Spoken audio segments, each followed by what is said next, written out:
বাংলাদেশের জন্য মার্কিন যুক্তরাষ্ট্র নতুন রাষ্ট্রদূত নির্বাচন করেছেন। 23 অক্টোবর কংগ্রেসে বিস্তারিত আলোচনার মাধ্যমে ডোনাল্ড ট্রাম্প অনুমোদন দিয়েছেন নতুন রাষ্ট্রদূত। তিনি কেমন হবেন? তিনি কি সেই 2006-7 সালের প্যাট্রিসিয়া বিউটিনিসের মতো হবেন, যিনি বাংলাদেশকে গোলযোগের একটি স্থান বানিয়ে রেখে গিয়েছিলেন, 1/11 ঘটিয়েছিলেন, বাংলাদেশের সেনাবাহিনীকে, বিএনপিকে জাতিসংঘের মিথ্যা চিঠি দেখিয়ে ভয় পাইয়েছিলেন, সেনাবাহিনীর উপরে নিষেধাজ্ঞা জারি হতে পারে এমন ভয় দেখিয়ে সেনাবাহিনীকে সঠিক কাজ করা থেকে বিরত রেখেছিলেন?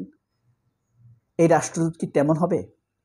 এই রাষ্ট্রদূত কি ইউনূসের বিরুদ্ধে যাবে? এই রাষ্ট্রদূত কি ভারতের পক্ষে যাবে? আমরা আলোচনা করব নতুন রাষ্ট্রদূত পাঠালো আমেরিকা, সে কে, কেমন, ভারত কেন তাকে ভয় পাচ্ছে, এই দুটো বিষয় আমরা আলোচনা করব। মাঝখানে অন্য কিছু তো থাকবেই, কিছু মজার তথ্য। প্রথমত, ডক্টর ইউনূসকে এদেশের আমরা না চিনলেও, সেনাবাহিনী না বুঝলেও ভারত বুঝতে পেরেছে ডক্টর ইউনূস কী জিনিস। আপনি ডক্টর ইউনূসকে নাস্তিক বলেন, সুদখোর বলেন, ভারত কিন্তু তাকে বলছে জঙ্গিদের নেতা। ভারতের কাছে মুসলমান মানেই জঙ্গি। তবে তারা সিলেক্ট করে নেয় সবাই জঙ্গি, জামায়াতও জঙ্গি, ইউনূসও জঙ্গি। তবে তারা সিলেক্ট করে আগে জামায়াতকে মারবে নাকি আগে ইউনূসকে মারবে, আগে জামায়াতকে সরাবে নাকি আগে ইউনূসকে সরাবে। এটা হলো তাদের সিলেকশন, প্রায়োরিটির বেস তারা করে। তবে আপনি যত বড় নাস্তিক হন আর যেই হন না কেন, ভারত আপনাকে জঙ্গি ভাবে। আপনি হয়তো নিজেকে নাস্তিক সাজিয়ে, হিন্দুত্ববাদী সাজিয়ে কিছুদিন ভারতের কাছে থাকতে পারবেন। ওই যে আপনার শত্রুকে, ঘরের শত্রুকে অথবা যাকে শত্রু ভাবছেন তাকে হত্যা করার জন্য ভারতের সাথে এলাই করতে পারেন। সর্বশেষ আপনি যখন একা হয়ে যাবেন তখন ভারত আপনাকে হত্যা করবে। যাই হোক, ওই ধারাবাহিকতায় ইউনূসকে ভারত জঙ্গি বলে। 23,000 নিউজ করেছে বাংলাদেশকে নিয়ে। প্রত্যেকটা নিউজে বলা হয়েছে ফেক নিউজ করেছে। আমেরিকান ফ্যাক্ট চেকে ধরা খেয়েছে। এটা বাংলাদেশের বাটপার কদরউদ্দিন শিশির না, ফ্যাক্ট চেকে ধরা খেয়েছে। এই পৃথিবীতে সবচাইতে ভুয়া সংবাদ ছাপে ইন্ডিয়া। ভুয়া সংবাদের উৎপত্তিস্থল হইল ইন্ডিয়া। হ্যাঁ, 27,000 ফেক নিউজ আপনার ফ্যাক্ট চেকে ধরা খেয়েছে, সব ফেক। সবখানে ইউনূসকে জঙ্গি হিসাবে ট্রিট করা হয়েছে। ভারতে, বাংলাদেশে এই উগ্রবাদী জঙ্গিদের উত্থান ঘটছে, এই যে যারা আন্দোলন করেছে তারা জঙ্গি, এই বলে তারা নাজেহাল করেছে। এই এখন যে রাষ্ট্রদূতকে দেয়া হয়েছে ব্রেন্ট ক্লিনটেসন, তিনি প্রথম বক্তৃতায় বলে দিয়েছেন যে বড় প্রতিবেশী, আগ্রাসী প্রতিবেশীর পাশে বাংলাদেশ প্রভাবমুক্ত থাকতে পারছে না। তবে আমরা বাংলাদেশকে সম্মান দিয়েই তাদের সাথে সম্পর্ক গড়ব। এই কথাটা ভারতের প্রতি যে কি ভয়ঙ্কর বার্তা, এটা শুধু ভারত বুঝতে পেরেছে। এই ক্রিস ব্রেন্টেসন যে ভারতের প্রতি মোটেই ন্যূনতম বায়াস হবে না, এটা নিশ্চিতভাবে বলা যায়।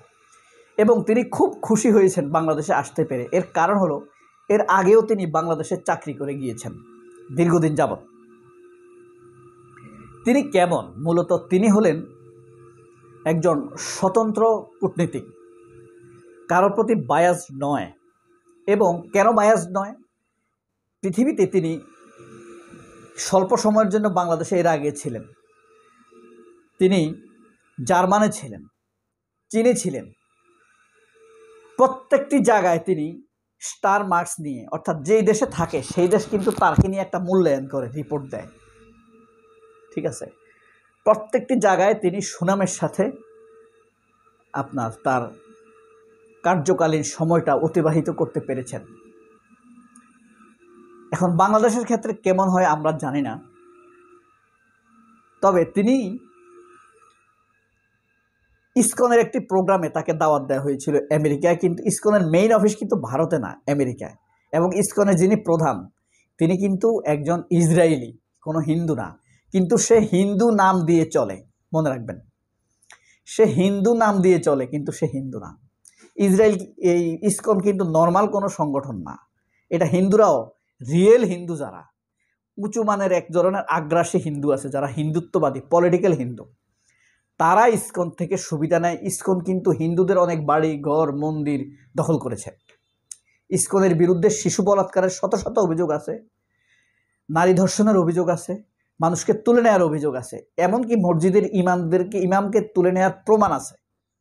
আমাদের একজন আইনজীবীকে হত্যা করেছে একজন লোকের, মানে দিবালোকে। এই হইল ইসকন। তো সেখানে তিনি যখন অবকাশ যাপনে ছিলেন, একটি প্রোগ্রাম ছিল, ইসকনের প্রোগ্রামে তিনি যাননি। আধিপত্যবাদকে তিনি পছন্দ করেন না, এবং তাকে ব্যক্তিগতভাবে জিজ্ঞেস করা হয়েছে ইউনুসের ব্যাপারে তার দৃষ্টিভঙ্গি কি। তিনি ইউনুসের ছাত্রতুল্য মনে করেন নিজেকে, এমন বক্তব্য তিনি দিয়েছেন। কারণ তার যখন বায়োডাটা মার্কিন কংগ্রেসে আলোচনা হয়, কোন রাষ্ট্রে সে কি ভূমিকা রেখেছে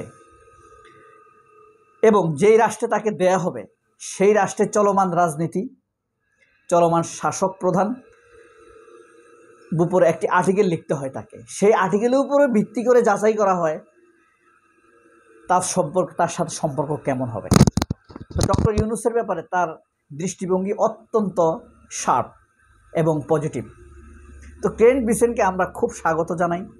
আশা করি তিনি আমাদের দেশের জন্য মঙ্গলজনক হবে। তবে মঙ্গলজনক হবে এটা আমার খুবই বিশ্বাস।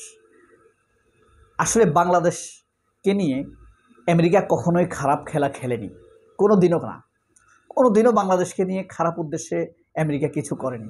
কখনো কখনো কিছু না পারতে আন্তর্জাতিক রাজনীতিকে বেড়াজালে পড়ে কিছু কাজ করেছে। যেমন ইরাকে হামলার সময় বাংলাদেশের কাছ থেকে সৈন্য চেয়েছিল আমেরিকা, আফগানিস্তানে হামলার সময় চেয়েছিল। এটা ব্যতিক্রম এবং বিচ্ছিন্ন ঘটনা, কিন্তু বাংলাদেশের সাথে আমেরিকা সব বরাবরই মঙ্গলজনক এবং ভালো সম্পর্ক বজায় রেখেছে। আপনারা হয়তো মনে করতে পারবেন ৭১-এ আমেরিকা বাংলাদেশের মুক্তিযুদ্ধের বিরোধী ছিল। মুক্তিযুদ্ধের বিরোধী ছিল তো কি হয়েছে? সবসময় আপনি যা বলবেন তার পক্ষে থাকতে হবে নাকি? সেটা এখন তো মনে হচ্ছে সেটাই ঠিক ছিল। গোলাম আজম যে মুক্তিযুদ্ধের বিরোধী, গোলাম আজম স্বাধীনতার বিরোধী না, মুক্তিযুদ্ধের বিরোধী।